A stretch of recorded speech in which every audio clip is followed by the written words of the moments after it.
Hi, it's me by Ibrahim. Welcome back to another vlog. അപ്പോൾ ഇന്നൊരു day and my life വ്ളോഗാണ് കേട്ടോ. Sunday ആയതുകൊണ്ട് തന്നെ ഫ്രീ ആണ്, കോളേജും കാര്യങ്ങളൊന്നുമില്ല. അപ്പോൾ ഒരു ചെറിയ വ്ളോഗ് ചെയ്യാമെന്ന് കരുതി അങ്ങനെ ചെയ്യുന്ന വ്ളോഗാണ് കേട്ടോ. നമുക്ക് ക്ലാസ്സും കാര്യങ്ങളൊക്കെ ഉണ്ടാകുമ്പോൾ ഇങ്ങനെ വ്ളോഗൊന്നും ചെയ്യാൻ പറ്റാറില്ല, ബിക്കോസ് നേരം കിട്ടാറില്ല. രാവിലെ എണീക്കുന്നു, ക്ലാസ്സിന് ഓടുന്നു, ദെൻ ക്ലാസ് വിട്ട് വരുന്നു, വീണ്ടും വർക്കും കാര്യങ്ങളൊക്കെ ആയിട്ട് അങ്ങനെ ഇരിക്കുന്നു. അപ്പം സൺഡേ ആയതുകൊണ്ട് തന്നെ ഫ്രീ ആയപ്പോൾ ഞാൻ ജസ്റ്റ് വ്ളോഗ് എടുത്തു എന്നുള്ളൂ. പിന്നെ നമ്മളിന്ന് രാവിലെ എണീക്കാൻ ഏകദേശം 11 മണിയായിട്ടുണ്ട്. സുബഹി നിസ്കരിച്ച് 6 മണിക്ക് കിടന്നതാണ്, പിന്നെ 11 മണിക്കാണ് എണീക്കുന്നത്. അപ്പം ബ്രേക്ക്ഫാസ്റ്റ് സ്കിപ്പാണ്. ഒരു ചായ കുടിച്ചിട്ട് ഒന്ന് റീഫ്രഷ് ആവാമെന്ന് കരുതിയിട്ട് ചായ കുടിക്കുകയാണ്. ചായയുടെ മുന്നേ നമ്മൾ നല്ലോണം വെള്ളം കുടിച്ച് ഹൈഡ്രേറ്റഡ് ആവണം. ദെൻ സൺഡേ ആയതുകൊണ്ട് തന്നെ ഒരു ഫേസ് മാസ്ക് ചെയ്യാമെന്ന് കരുതി. ഇത് എനിക്ക് തോന്നുന്നു ഓട്സിൻ്റെ പൗഡറാണ്. ഇതിൻ്റെ ഫ്രണ്ട് കൊടുന്നതാണ് കേട്ടോ ഹോസ്റ്റലിലേക്ക്. അങ്ങനെ അത് വെച്ചിട്ട് ഫേസിൽ അപ്ലൈ ചെയ്യുകയാണ്. ഇതിൻ്റെ ബെനിഫിറ്റ് എന്താ വെച്ച് കഴിഞ്ഞാൽ അവൾ പറയുന്നുണ്ട് അവൾക്ക് നല്ല ചേഞ്ചസ് ഒക്കെ ഉണ്ടാവാറുണ്ട് ഇത് ചെയ്യുന്ന സമയത്ത് എന്നുള്ളത്. അപ്പം എന്തായാലും പറഞ്ഞതല്ലേ, അങ്ങനെ ഒരു സ്കിൻ കെയർ പോലെ ചെയ്തതാണ്. പക്ഷേ എനിക്കും തോന്നിയിട്ട് അത് ചെയ്തതിന് ശേഷം ചെറിയൊരു മാറ്റങ്ങളൊക്കെ. കാരണം കോളേജൊക്കെ സ്റ്റാർട്ട് ചെയ്തുകൊണ്ട് തന്നെ, പ്രത്യേകിച്ച് ഇവിടെ നല്ലോണം വെയിലുള്ളതുകൊണ്ട് തന്നെ നല്ലോണം ടാനും കാര്യങ്ങളൊക്കെ വന്നിട്ടുണ്ട്. ഇനി അതിനെന്തെങ്കിലുമൊക്കെ വഴി കാണണം. അപ്പോൾ നമ്മൾ ഇന്നത്തെ ലഞ്ച് എന്ന് പറയുന്നത് അങ്ങനെ ചോറും കാര്യങ്ങളൊന്നും അല്ല, ജസ്റ്റ് ഒരു പാസ്ത ഉണ്ടാക്കാമെന്ന് കരുതി. ഇതെല്ലാ ഹോസ്റ്റലേഴ്സിനും റിലേറ്റ് ചെയ്യാൻ പറ്റൂലേ, ഇങ്ങനെയൊക്കെ തന്നെയാണ് ലഞ്ചും കാര്യങ്ങളൊക്കെ പ്രിപ്പയർ ആക്കുക എന്നുള്ളത്. അങ്ങനെ ഇന്ന് പാസ്തയും പിന്നെ ഇന്നലെ വാങ്ങിച്ച ചിക്കൻ്റെ ബാലൻസും ഉണ്ടായിരുന്നു. അപ്പോൾ അതും കൂടിയിട്ട് ഉണ്ടാക്കാമെന്ന് കരുതിയിട്ടാണ് ഞാൻ ഇങ്ങനെ ഉണ്ടാക്കുന്നത്.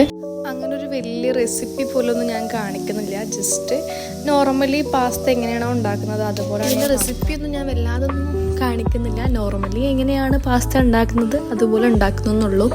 അപ്പം ഞാൻ ഒറ്റയ്ക്കല്ല അതൊന്നും ചെയ്യുന്നത് കേട്ടോ. എൻ്റെ ഫ്രണ്ട്സും കാര്യങ്ങളൊക്കെ ഉണ്ട്, അവരെല്ലാവരും ഹെൽപ്പ് ചെയ്തിട്ടാണ് ഞാൻ ചെയ്യുന്നത്. പിന്നെ അവർക്കൊന്നും വീടിനകത്ത് വരാൻ താല്പര്യമില്ലാത്തതുകൊണ്ട് ഞാൻ കാണിക്കുന്നില്ല, ജസ്റ്റ് ഞാൻ ചെയ്യുന്നത് മാത്രമേ കാണിക്കുന്നുള്ളൂ.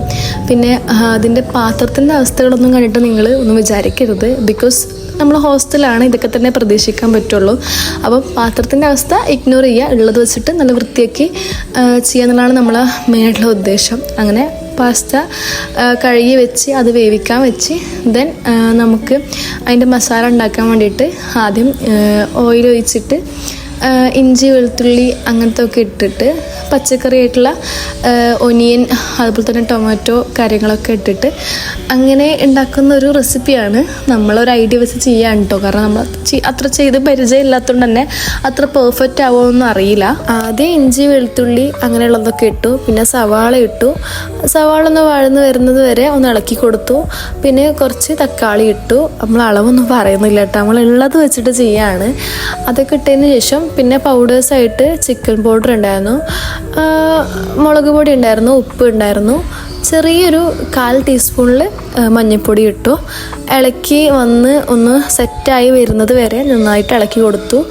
പിന്നെ നമ്മൾ പറഞ്ഞല്ലോ ഇന്നത്തെ ചിക്കൻ ബാക്കി ഉണ്ടായിരുന്നു, ആ ചിക്കൻ ഒന്ന് പിച്ചി ഇട്ടെടുത്തിട്ട് ഒന്ന് മിക്സ് ചെയ്തിട്ട് റെഡിയാക്കിയ സംഭവം. എന്നിട്ട് അതിലേക്ക് പാസ്ത ഇട്ടു. ഞാൻ പറഞ്ഞല്ലോ പെർഫെക്റ്റ് ആയിട്ട് നമുക്ക് ഉണ്ടാക്കാൻ അറിയില്ല, നമുക്ക് അറിയുന്നത് പോലെ ഉണ്ടാക്കുക എന്നുള്ളതാണ്. പക്ഷേ ഉണ്ടാക്കി വന്നപ്പോൾ അടിപൊളിയായിരുന്നു കേട്ടോ പാസ്ത. കാരണം മേ ബി വീട്ടിലൊക്കെ ഫുഡ് മിസ് ചെയ്ത് കഴിക്കുന്നതുകൊണ്ടാണെന്ന് അറിയില്ല, അല്ലെങ്കിൽ വിശപ്പുള്ളതുകൊണ്ടാണെന്ന് അറിയില്ല, നന്നായിട്ടുള്ളൊരു ഫുഡായിരുന്നു.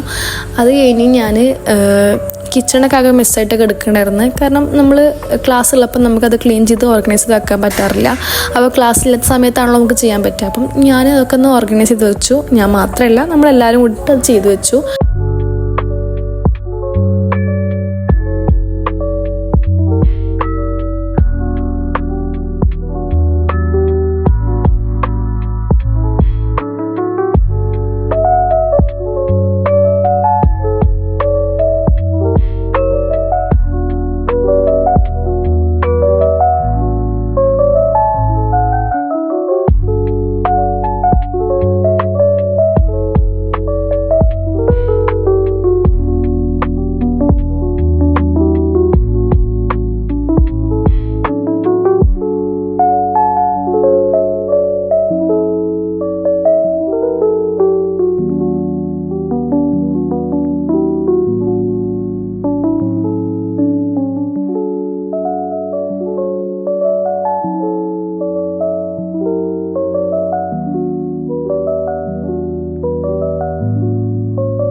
അതൊക്കെ ചെയ്ത് കഴിഞ്ഞ് നേരെ ഫ്രഷ് ആവാൻ പോയി. ഫ്രഷ് ആയാൽ കഴിഞ്ഞ് നിസ്കാരം കഴിഞ്ഞിട്ട് നേരെ ഫുഡ് കഴിക്കാനിരുന്നു. ഏകദേശം 3 മണിയായിട്ടുണ്ട്. നമ്മൾ ലഞ്ച് കഴിക്കുമ്പോൾ അറിയാം ഇതൊക്കെ അൺഹെൽത്തി ആയിട്ടുള്ള ടൈമാണെന്നുള്ളത്. പക്ഷെ ഒക്കെ റെഡിയാക്കി എടുക്കണം. ഇത് ഫസ്റ്റ് ടൈം ആയതുകൊണ്ടല്ലേ ഒക്കെ റെഡി ആവും.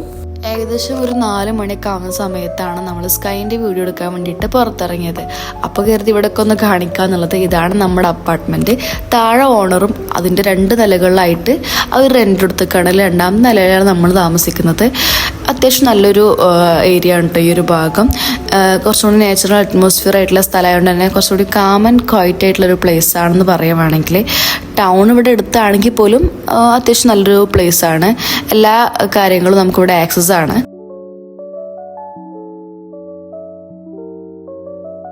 ഏകദേശം ഒരു 5:30 ഒക്കെ ആവുന്ന സമയത്ത് നമുക്കൊന്ന് പുറത്ത് പോകേണ്ട ഒരു ആവശ്യം ഉണ്ടായിരുന്നു.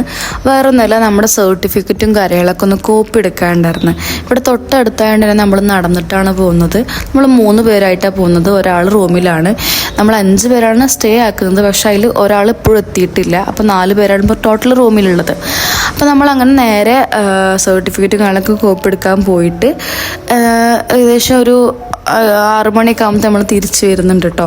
പിന്നെ ഈ ഒരു വ്ളോഗ് ഈവനിങ് വരെ ഉള്ളൂ. വേറെ ഒന്നുമില്ല, നമുക്ക് നൈറ്റ് റൊട്ടീനൊന്നും കാണിക്കാൻ പ്രത്യേകിച്ചൊന്നുമില്ല. ജസ്റ്റ് സിമ്പിളായിട്ട് എന്തെങ്കിലും കുക്ക് ചെയ്യുന്നു, ദെൻ കിടക്കുന്നു, അത്രേ ഉള്ളൂ. ക്ലാസ്സിന് സ്റ്റാർട്ട് ചെയ്യാത്തതുകൊണ്ട് തന്നെ അത് റിലേറ്റഡ് ആയിട്ടുള്ള ഒന്നും ചെയ്യാനില്ല. പിന്നെ എൻ്റെ വീഡിയോസൊക്കെ ലെങ്ത്ത് വളരെ കുറവാണെന്നുള്ളത് എനിക്കറിയാം. പക്ഷേ ഞാൻ ലെങ്ത്ത് കൂട്ടിയെടുക്കാൻ ശ്രമിക്കുന്നുണ്ട്. തീർച്ചയായിട്ടും അങ്ങനത്തെ വ്ളോഗ്സൊക്കെ ഇനി വരുന്നതാണ്. അപ്പോൾ എൻ്റെ വീഡിയോസൊക്കെ നിങ്ങൾക്ക് ഇഷ്ടപ്പെടുന്നുണ്ടെങ്കിൽ തീർച്ചയായിട്ടും സബ്സ്ക്രൈബ് ചെയ്യുക, ലൈക്ക് ചെയ്യുക.